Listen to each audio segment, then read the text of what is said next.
So today we are going to be drawing some reflections that are a little bit harder because these reflections aren't going to reflect across the x or y axis. They're going to reflect across different lines. For example, on this first one, draw the image of triangle ABC after a reflection across the line y equals 3. Now, the line y equals 3, we're going to have to graph this before we can do our reflection because that is our line of reflection. Now, when you see y equals 3, notice there's no x. So you can think of this as y equals 3 plus 0x, meaning my y-intercept is 3 and my slope is 0. So it's rise 0 over 1, rise 0 over 1. So notice what you're going to end up with here is a flat line. And actually, anytime you see an equation where it's y equals a number, you know that that's going to be a flat horizontal line because that number is my y-intercept and the slope is 0 because there's no x's. So there we go. Now that I've drawn in that line of reflection, now I can actually reflect this shape. So let's do that. A is one step away from the line of reflection underneath it, so its reflection is going to be one step above the line of reflection. All right. B is 2 steps under the line of reflection, so its reflection is going to be 2 steps above the line of reflection. And then C is 1, 2, 3, 4, 5 steps below, so 1, 2, 3, 4, 5 steps above is going to be its reflection. And if I connect them up, you'll notice I will have my reflected triangle. And I didn't draw that great, but you can kind of see that this reflects straight across there. Okay, let's do another one here.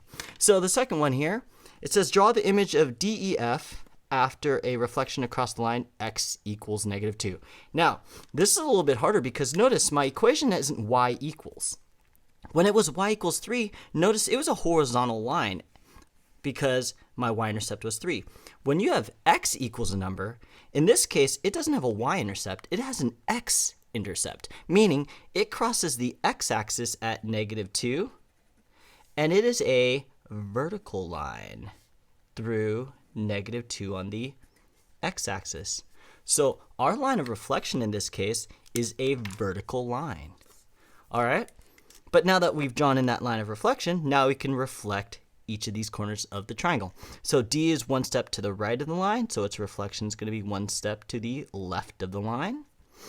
F is 1 step to the left of the line, so its reflection is going to be 1 step on the right of the line. And then E is 1, 2, 3, 4, 5 steps away on the right, so 1, 2, 3, 4, 5 steps away on the left is my E prime. And if I connect the dots, notice I will have my reflected triangle. And you can kind of see it just reflects over there. Okay, but the key is you really have to draw in that line of reflection first. All right, I've got one more common line of reflection that isn't an axis. All right, so this one says, draw the image of triangle JKL after a reflection across the line y equals x. Now, this one always throws kids when they first see it, but you can think of this as y equals 1x plus 0.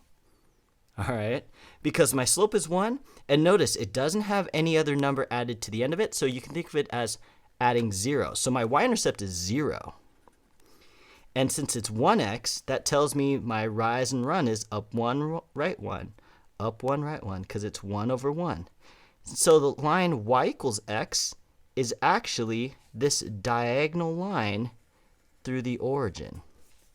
All right. Boom. There it is.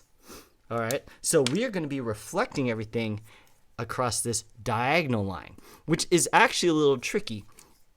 But we'll go 1 point at a time. So let's start with K. So we're going to move directly to the line of reflection. And since the line of reflection is diagonal, we're going to move diagonally towards the line of reflection. So see how K is 1 diagonal away from the line of reflection? So we go 1 diagonal away on the other side, and there's my K prime. All right.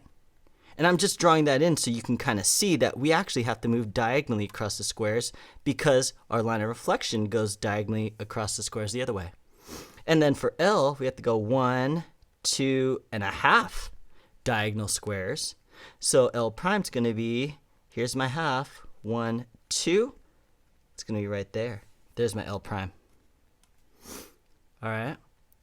And then for J, it's going to be 1, 2, 3, 4, 5, 6 diagonal squares to the line of reflection.